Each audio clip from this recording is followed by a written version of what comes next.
নমস্কার, আপনারা দেখছেন তুহিনার হেলদি রান্না। আজ আমি তৈরি করেছি কড়াইশুঁটির কচুরি। বাজারে এখন প্রচুর পরিমাণে কম দামে কড়াইশুঁটি পাওয়া যাচ্ছে, আর প্রত্যেকটা বাড়িতেই এই কড়াইশুঁটির কচুরি বেশ কয়েকবার হবেই হবে।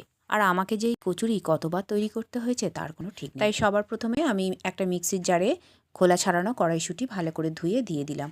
এইগুলোকে একদম মিহি করে আমি বেটে নেব। এখন আমার এইগুলো বাটা হয়ে গেছে, এইগুলোকে আমি এবার রেখে দিলাম। আর এদিকে আমি কড়া বসিয়ে দিয়েছি গ্যাসে, তাতে একটুখানি তেল দিয়ে দিলাম আদা বাটা। আদাটাকে ওই তেলে আমি ভালো করে ভেজে নেব। এই সময় গ্যাসের ফ্লেমটা একটু কমানো থাকবে। আর আদাটাকে এখন বেশ আমার কয়েক সেকেন্ড আমার নাড়াচাড়া করে ভেজে নিয়েছি। এবার আমি এতে দিয়ে দেব সেই কড়াইশুঁটি বাটাটা। মিক্সির জার থেকে আমি এই বাটা কড়াইশুঁটিটা দিয়ে দেব, আর তারপরে ভিতর থেকে একটা চামচে করে আমি এটা ধীরে ধীরে বার করে নেব। এখন এই কড়াইশুঁটিটাকে আমি একটু রান্না করে নেব। বেশ কিছুক্ষণ ধরে ওই আদাটার সঙ্গে এই কড়াইশুঁটিটাকে আমি রান্না করে নিয়েছি। এবার আমি এতে দিয়ে দিলাম স্বাদ মতো নুন আর 1 চামচ চিনি। নুন আর চিনি দেবার পর আমি এতে দিয়ে দেব ভাজা মশলা। আমি এখানে প্রায় 2.5 চামচের মতো ভাজা মশলা ব্যবহার করেছি। আমার এই ভাজা মশলাটা আমার আগে থেকেই করা ছিল। এতে দিয়েছি ধনে, জিরে, মৌরি আর 5 ফোড়ন, আর দিয়েছি কয়েকটা শুকনো লঙ্কা। এরপর কিছুক্ষণ নাড়াচাড়া করে এতে দিয়ে দিলাম পরিমাণ মতো হলুদ গুঁড়ো আর 2 চামচের মতো ছাতু।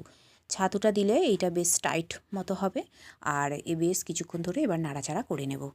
এখন মোটামুটি আমার এই পুরটা রেডি হয়ে গেছে। এবার আমি একটা বাটিতে এইগুলো তুলে রাখবো। এই কড়াইশুঁটির কচুরিতে পুরটা খুব সুন্দর করে করতে হবে, আর এই পুরটা যত টেস্টি হবে কড়াইশুঁটির কচুরিও তত টেস্টি হবে। এখন আমি একটা বাটিতে এই পুরটাকে তুলে রাখলাম। সমস্ত পুরটা তুলে রাখার পর আমি এবার ময়দা মেখে নেব। একটা জায়গা নিয়ে নিলাম আর তাতে দিয়ে দিলাম 2 বাটির মতো ময়দা। ময়দাটা দেওয়ার পর আমি এতে দিয়ে দেবো স্বাদ মতো নুন আর একটুখানি চিনি। এবার ময়দার সাথে চিনি আর নুনটাকে ভালো করে মাখিয়ে নেব। কিছুক্ষণ মাখিয়ে নেবার পর আমি এতে দিয়ে দেবো একটু সাদা তেল, আর কয়েক চামচের মতো সাদা তেল আমি দিয়ে দিলাম।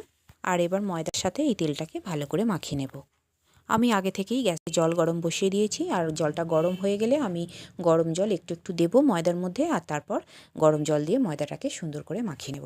গরম জল দিয়ে ময়দা মাখলে ময়দা খুব সুন্দর করে মাখা হয়, আর এতে খুব নরম মোলায়েম হয়। আর এইটা দিয়ে পরোটা, লুচি আর কচুরি যাই করা হোক না কেন খেতেও খুব সুস্বাদু হয়। এখন ময়দাটা আমি কয়েক মিনিটের মতো চাপা দিয়ে রেখে দিলাম। আর মিনিট 15 পর আমি চাপাটা খুলে নিয়ে আবার একবার মেখে লেচি করে নেব। লেচিগুলো করা হয়ে গেলে আমি এই লেচিগুলোকে আবার গোল পাকিয়ে নেব। আর এখন সব লেচিগুলো করা হয়ে গেছে, আর সব লেচিগুলো আমি গোল পাকিয়ে নিয়েছি। এখন এই লেচিগুলোর মধ্যে পুর ভরতে হবে। আর একটা করে লেচি নিলাম, আর সেইটাকে একটা ছোট্ট বাটির আকারে তৈরি করে তার মধ্যে আমি কিছুটা পরিমাণে পুর দিলাম। পুরটাকে একটু চেপে চেপে দেবো, এতে করে পুর বাইরে বেরিয়ে আসবে না। তারপর সমস্ত ধারগুলো মুড়ে ভালো করে আমি গোল করে নিই। আর একটা লেচি তুলে নিয়েছি, আর এই লেচিটাকেও আমি আগে গোল করে নিয়েছি। আর তারপর এতে দিয়ে দেব পুরটাকে একটু চেপে চেপে বসিয়ে দিয়ে আর চারদিকের ধারটাকে ভালো করে মুড়ে নেব, আর তারপর গোল আকার করে নেব। এইটা রেখে দেবার পর আমি আরও একটা লেচি তুলে নিলাম, আর এইটাকেও আমি বেশ একটুখানি বড় করে বাড়িয়ে নেব। আর তারপরে এর ঠিক মাঝখানটায় একটুখানি পুর দিয়ে দেব।